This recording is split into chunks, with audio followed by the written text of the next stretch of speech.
ಸ್ನೇಹಿತರೆ, ಕೊನೆಯ ಆಷಾಢ ಶುಕ್ರವಾರ ಈ ದಿನದಂದು ನಾವು ಪೂಜೆ ಮಾಡುವುದರಿಂದ, ಮಂತ್ರಗಳನ್ನು ಜಪಿಸುವುದರಿಂದ ಮನೆಯಲ್ಲಿರುವಂಥ ನಕಾರಾತ್ಮಕ ಶಕ್ತಿಯೆಲ್ಲವೂ ದೂರವಾಗಿ ದಾರಿದ್ರ್ಯವು ದೂರವಾಗುತ್ತದೆ. ಸಾಲದ ಬಾಧೆಯಿಂದ ಮುಕ್ತಿ ಸಿಗಲು, ಹಾಗೆ ಸದಾ ಧನ ಧಾನ್ಯ ಮನೆಯಲ್ಲಿ ತುಂಬಿರಲು ನಾವು ಈ ಮಂತ್ರಗಳನ್ನು ಕೇಳಬೇಕು. ಅಂತಹದೇ ಒಂದು ದಿವ್ಯ ಮಂತ್ರವನ್ನು ಈ ಸಮಯದಲ್ಲಿ ಕೇಳೋಣ. ಈ ಲಕ್ಷ್ಮಿ ಮಂತ್ರ ಕೇಳುವುದರಿಂದ ಮನಸ್ಸಿಗೂ ಶಾಂತಿ ಸಿಗುತ್ತದೆ, ಮನೆಯಲ್ಲೂ ಸಂತೋಷ ತುಂಬಿರುತ್ತದೆ. ಹಾಗಿದ್ದರೆ ಭಕ್ತಿ ಭಾವದಿಂದ ಈಗ ಕೇಳಿ ಈ ಒಂದು ಮಹಾಮಂತ್ರವನ್ನು 21 ಬಾರಿ. ಓಂ ನಮಸ್ತ್ರೈಲೋಕ್ಯ ಜನನೀಂ ದೇವಿ ತ್ವಂ ಪದ್ಮಹಸ್ತಿನೀಂ ಪ್ರಸೀದ ಪ್ರಸೀದ ಶ್ರೀಮಹಾಲಕ್ಷ್ಮೀ ನಮಃ. ಓಂ ನಮಸ್ತ್ರೈಲೋಕ್ಯ ಜನನೀಂ ದೇವಿ ತ್ವಂ ಪದ್ಮಹಸ್ತಿನೀಂ ಪ್ರಸೀದ ಪ್ರಸೀದ ಶ್ರೀಮಹಾಲಕ್ಷ್ಮೀ ನಮಃ. ಓಂ ನಮಸ್ತ್ರೈಲೋಕ್ಯ ಜನನೀಂ ದೇವಿ ತ್ವಂ ಪದ್ಮಹಸ್ತಿನೀಂ ಪ್ರಸೀದ ಪ್ರಸೀದ ಶ್ರೀಮಹಾಲಕ್ಷ್ಮೀ ನಮಃ. ಓಂ ನಮಸ್ತ್ರೈಲೋಕ್ಯ ಜನನೀಂ ದೇವಿ ತ್ವಂ ಪದ್ಮಹಸ್ತಿನೀಂ ಪ್ರಸೀದ ಪ್ರಸೀದ ಶ್ರೀಮಹಾಲಕ್ಷ್ಮೀ ನಮಃ. ಓಂ ನಮಸ್ತ್ರೈಲೋಕ್ಯ ಜನನೀಂ ದೇವಿ ತ್ವಂ ಪದ್ಮಹಸ್ತಿನೀಂ ಪ್ರಸೀದ ಪ್ರಸೀದ ಶ್ರೀಮಹಾಲಕ್ಷ್ಮೀ ನಮಃ. ಓಂ ನಮಸ್ತ್ರೈಲೋಕ್ಯ ಜನನೀಂ ದೇವಿ ತ್ವಂ ಪದ್ಮಹಸ್ತಿನೀಂ ಪ್ರಸೀದ ಪ್ರಸೀದ ಶ್ರೀಮಹಾಲಕ್ಷ್ಮೀ ನಮಃ. ಓಂ ನಮಸ್ತ್ರೈಲೋಕ್ಯ ಜನನೀಂ ದೇವಿ ತ್ವಂ ಪದ್ಮಹಸ್ತಿನೀಂ ಪ್ರಸೀದ ಪ್ರಸೀದ ಶ್ರೀಮಹಾಲಕ್ಷ್ಮೀ ನಮಃ.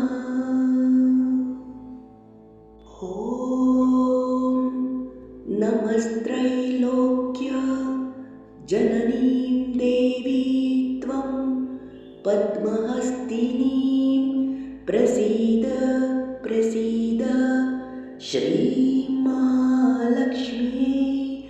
ನಮಃ. ಓಂ ನಮಸ್ತ್ರೈಲೋಕ್ಯ ಜನನೀಂ ದೇವಿ ತ್ವಂ ಪದ್ಮಹಸ್ತಿನೀಂ ಪ್ರಸೀದ ಪ್ರಸೀದ ಶ್ರೀಮಹಾಲಕ್ಷ್ಮೀ ನಮಃ. ಓಂ ನಮಸ್ತ್ರೈಲೋಕ್ಯ ಜನನೀಂ ದೇವಿ ತ್ವಂ ಪದ್ಮಹಸ್ತಿನೀಂ ಪ್ರಸೀದ ಪ್ರಸೀದ ಶ್ರೀಮಹಾಲಕ್ಷ್ಮೀ ನಮಃ. ಓಂ ನಮಸ್ತ್ರೈಲೋಕ್ಯ ಜನನೀಂ ದೇವಿ ತ್ವಂ ಪದ್ಮಹಸ್ತಿನೀಂ ಪ್ರಸೀದ ಪ್ರಸೀದ ಶ್ರೀಮಹಾಲಕ್ಷ್ಮೀ ನಮಃ. ಓಂ ನಮಸ್ತ್ರೈಲೋಕ್ಯ ಜನನೀಂ ದೇವಿ पद्महस्तिनीं प्रसीद प्रसीद श्रीमहालक्ष्म्यै नमः। ॐ नमस्त्रैलोक्य जननीं देवी त्वं पद्महस्तिनीं प्रसीद प्रसीद श्रीमहालक्ष्म्यै नमः। ॐ नमस्त्रैलोक्य जननीं देवी त्वं पद्महस्तिनीं प्रसीद प्रसीद श्रीमहालक्ष्म्यै नमः। ॐ नमस्त्रैलोक्य जननीं देवी त्वं पद्महस्तिनीं प्रसीद प्रसीद श्रीमहालक्ष्म्यै नमः। ॐ नमस्त्रैलोक्य जननीं देवी त्वं पद्महस्तिनीं प्रसीद प्रसीद श्रीमहालक्ष्म्यै नमः। ॐ नमस्त्रैलोक्य जननीं देवी त्वं पद्महस्तिनीं प्रसीद प्रसीद श्रीमहालक्ष्म्यै नमः। ॐ नमस्त्रैलोक्य जननीं देवी त्वं पद्महस्तिनीं प्रसीद प्रसीद श्रीमहालक्ष्म्यै नमः। ॐ नमस्त्रैलोक्य जननीं देवी त्वं पद्महस्तिनीं प्रसीद प्रसीद श्रीमहालक्ष्म्यै नमः।